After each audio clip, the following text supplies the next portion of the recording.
is up? Let's see how many people are just chilling on a Friday night. Nothing better to do than to check some YouTube Live.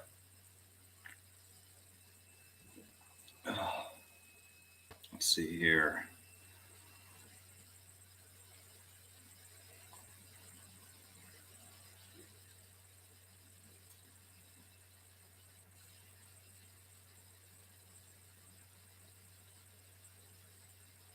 Let some people hop in here. Completely unannounced. Let's see. Just gonna hop on the old gram, maybe. Let some people know.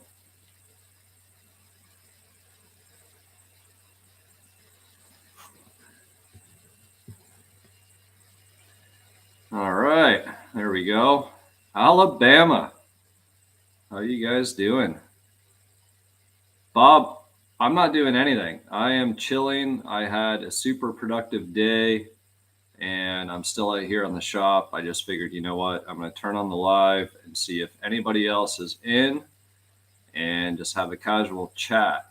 So whatever you guys want to talk about, hopefully you guys can hear me, see me, all that other good stuff. My Wi-Fi is not always the greatest out here. Boston, right on.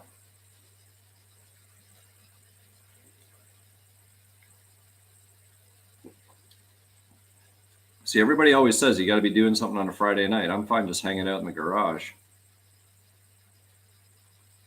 Let's see here. I got to figure this out. Coming from the guy that used to be live all the time, I need to figure out how to do this more often now.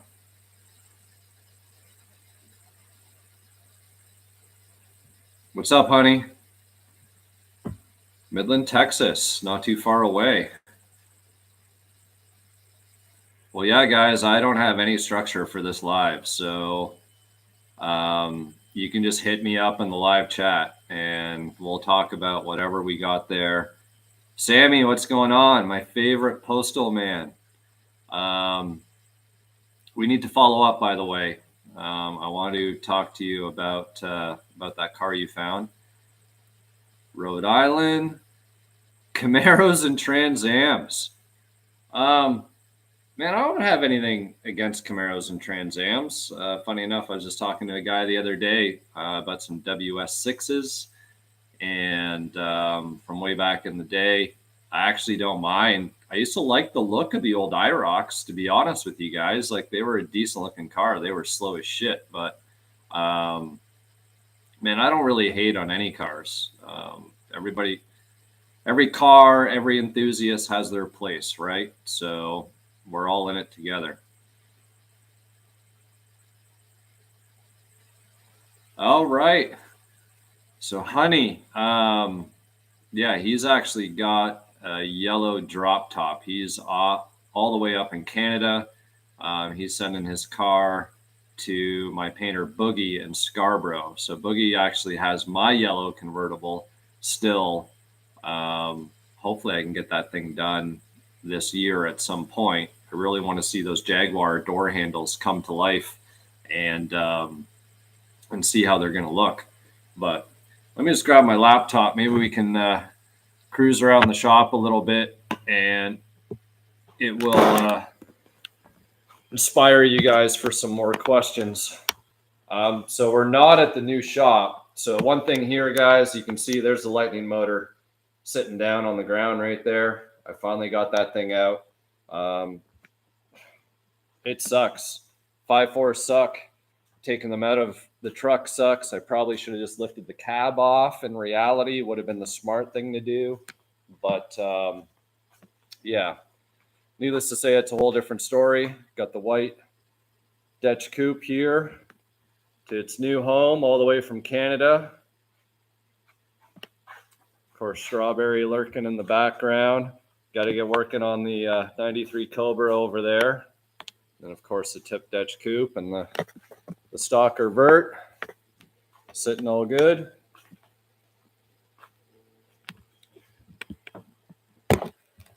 Whatever happened to the burnt vert? So the owner, he took it at the end of last year, and I actually found an amazing donor that would have put that car all back together. And I'm not sure what happened. I want to say maybe his significant other didn't want him pouring the money into rebuilding the car, at least not yet. Or maybe he just didn't want to pull the trigger on it. But he's got it pretty much the way that you guys saw it, is how it got picked up on the trailer. And he took it and it's stored. So at some point, I'm sure he's going to want to put it back together. I'd like to see it back together. That's such an unfortunate incident. But yeah, it's so sad. You know, I've dealt with burnt projects before. The 1992 BMW that was originally an infamous project, that was a burnt car that I put back together too, right? What else do we got here? Have the Fox bodies started to cool off yet, or still climbing? That's actually a pretty good question. The upper market of Fox bodies, so like your ultra low mileage, original paint, all those types of cars, your 93 Cobras, your Celines, all of those Foxes, they're going to stay and they're going to keep climbing. There's not going to be, that's just going to be a slow and steady crawl as time goes on, and there's less and less of them available and in the market. The mid-range, I had a video about it. If you hadn't seen it, Joseph, check it out, because I do feel like that whole like $10,000 to $20,000, $25,000 range of Fox bodies, I do feel that those cars have come down a little bit to a more realistic area. Some people are still asking way too much for these cars. You know, don't pay retail. If it's posted, unless you're like the first guy on it, because it's a really good deal. Like, there are still good deals out there, but the best deals are the ones that aren't posted and aren't listed for sale. And that applies for everything that's going on right now. What else do we got here? Fun shop, or is this my actual business? Well, this is the shop at my house. So this is pretty much all my personal cars in here. That it's just fun. I do have a commercial property, and yeah, that's my intention to turn this into a business.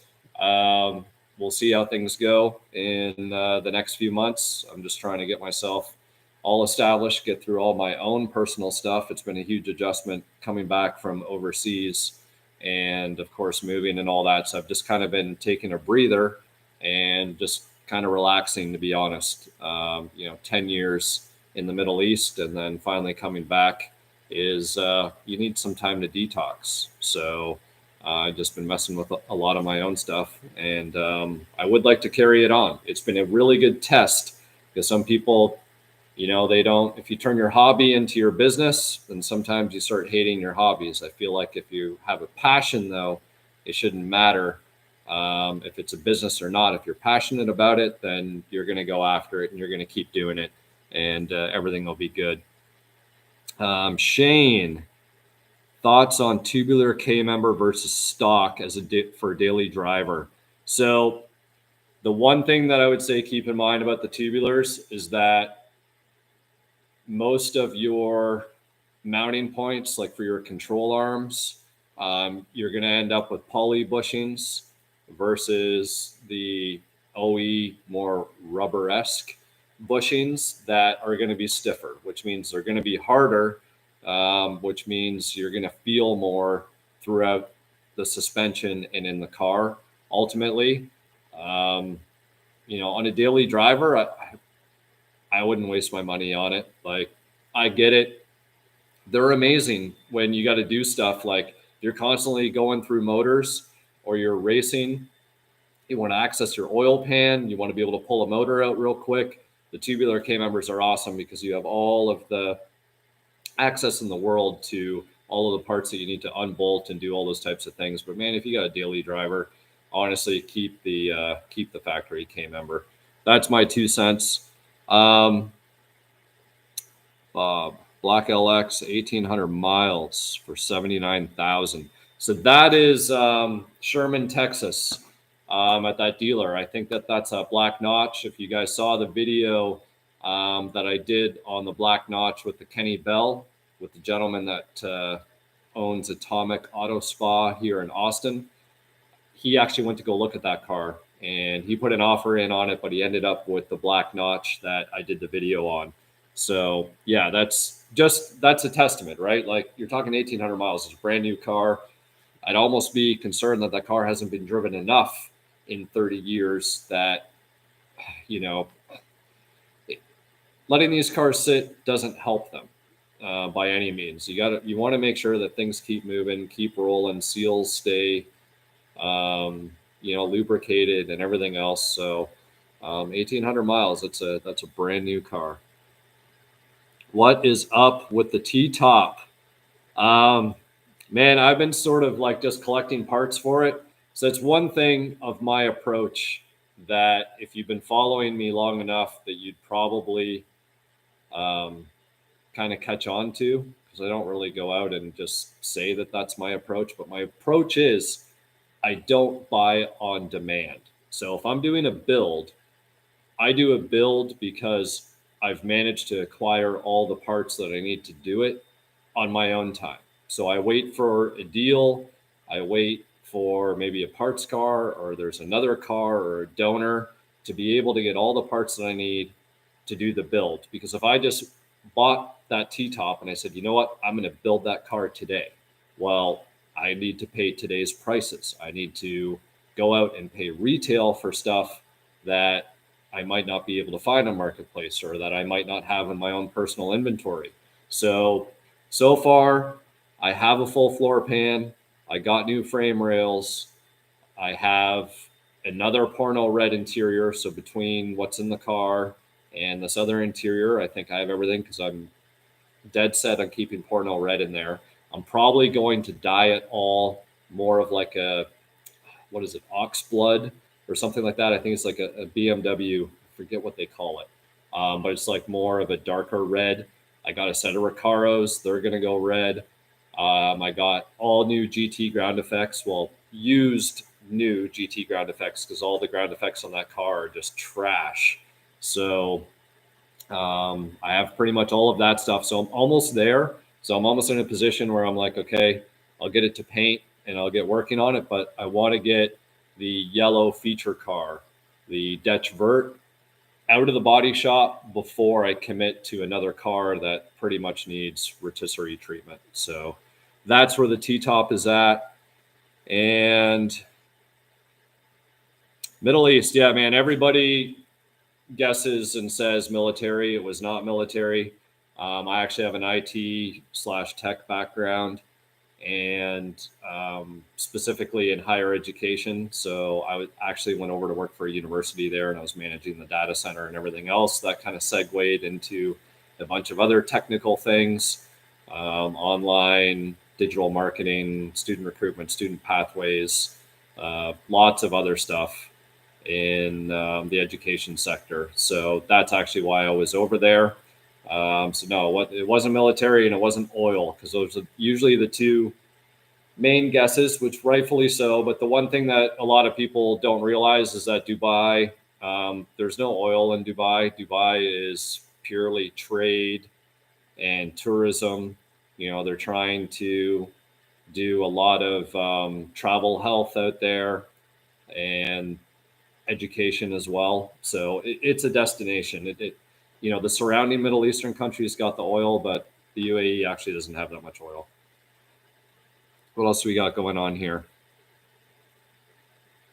That's it, man. I've actually caught up to all the questions. I'm going to bring this over and maybe go grab my beer. Hope everybody else has their beer. If you don't drink, got your water, got your tea, got whatever it is.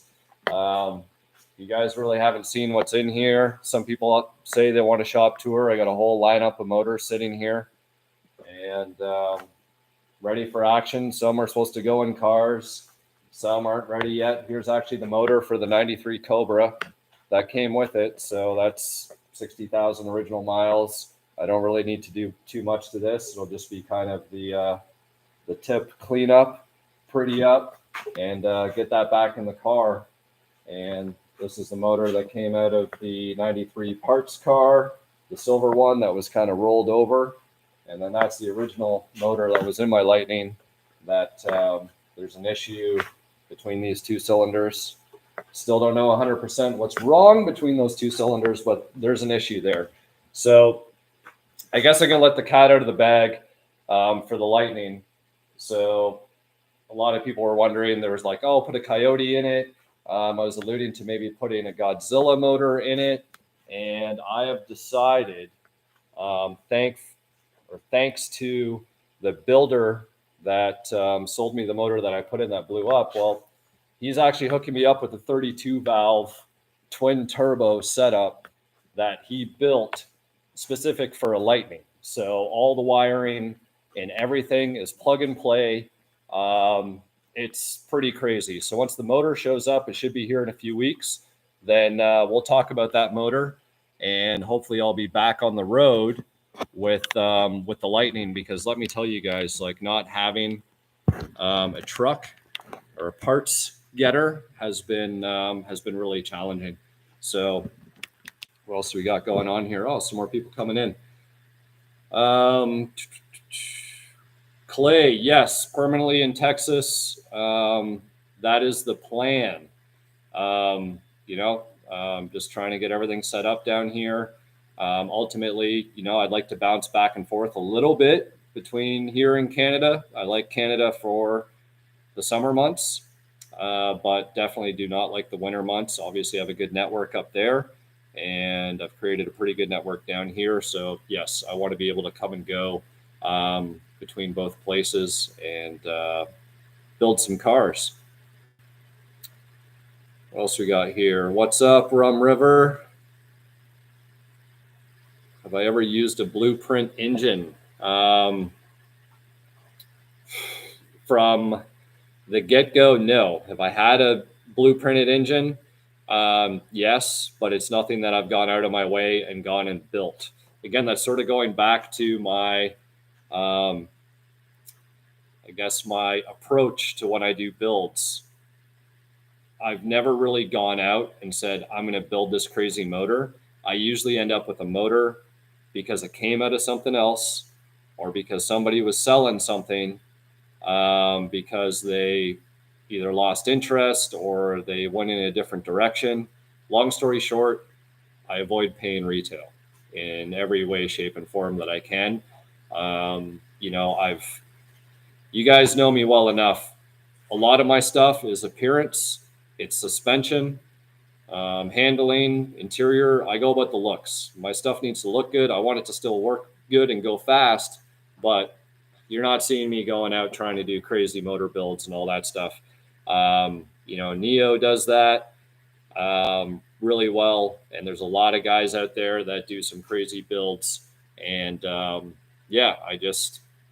kind of go after some of the other stuff. What else we got going on here?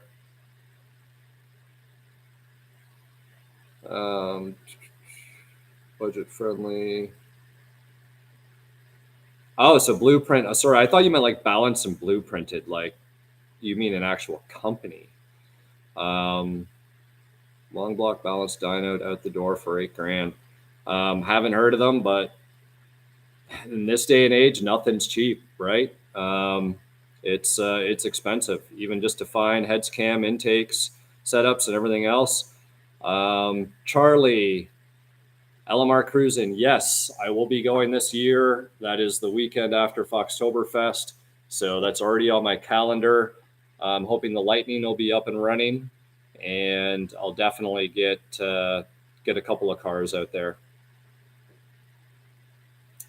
Let's see here, 89 and 93 SHOs. Like the Taurus SHO, Dave? I'm assuming that that's what you're referring to. I thought like they were cool for a Taurus back in the day. Would I get one and tinker with it? Probably not. If someone just like gave me one and I was daily driving it, maybe I'd check that out. Um, ever done a remote TFI module? No, I have not done that. It's I did actually.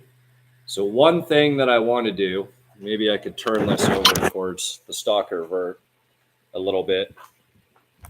So the stalker vert has the S trim on it and the GT40 intake.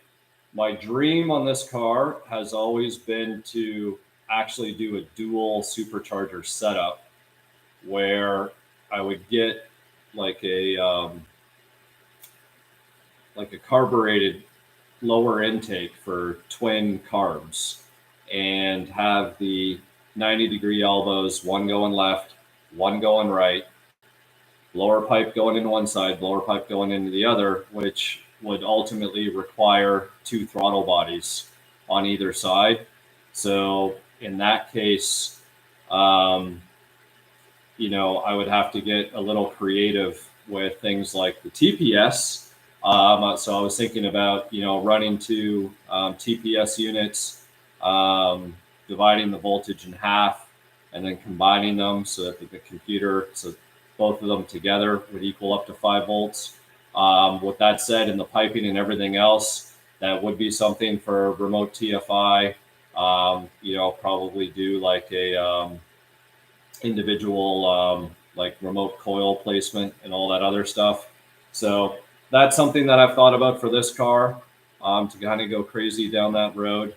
I've seen some other guys do some remote TFI stuff. I've seen now me and Castle Customs were talking about it. I forget who it is. There was somebody that had, I think it was like a remote TFI that you could actually control through your phone or through a Bluetooth app, and you could actually do all your timing and everything else through it. So is the technology out there? Yes. Do you need it? Maybe. Kind of cool, right? I don't know. What's going on here? Thank you, Shane.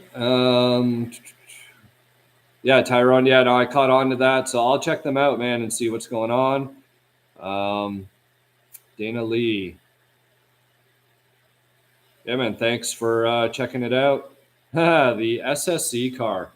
Man, I got to be honest with you guys. That car's a little discouraging. When I took the drivetrain out of it and I saw the frame rails, like I knew I had all the stuff that I had to deal with in the back of that car. But once I realized how messed up the front was, like that car, it hit something. It went into a ditch or God knows what. And with that lower rad support all tweaked and the frame rails, they got their buckles in them. That car's a lot. So I need to just sort of kind of take a little bit of a breath on it. I do think I'm going to put a Godzilla motor in it. And I do want to kind of do the Detch Celine hybrid. I just want to build that car smart and, not make it or get invested into it to a level where the money would just never be seen again. So it's kind of like a balance, right? Because although it's got the Celine plaque, and that's really the only reason why I would want to even save that car. And it's not even a real SSC car, right? It's an SSC clone. It is a real Celine car, but somebody tried to make it look like an SSC. So, it's just sort of some of those factors and variables. If that wasn't a Celine, I bet you I would just keep parting that out and that car would never see the road again. In all honesty, the only thing that's keeping me invested into that car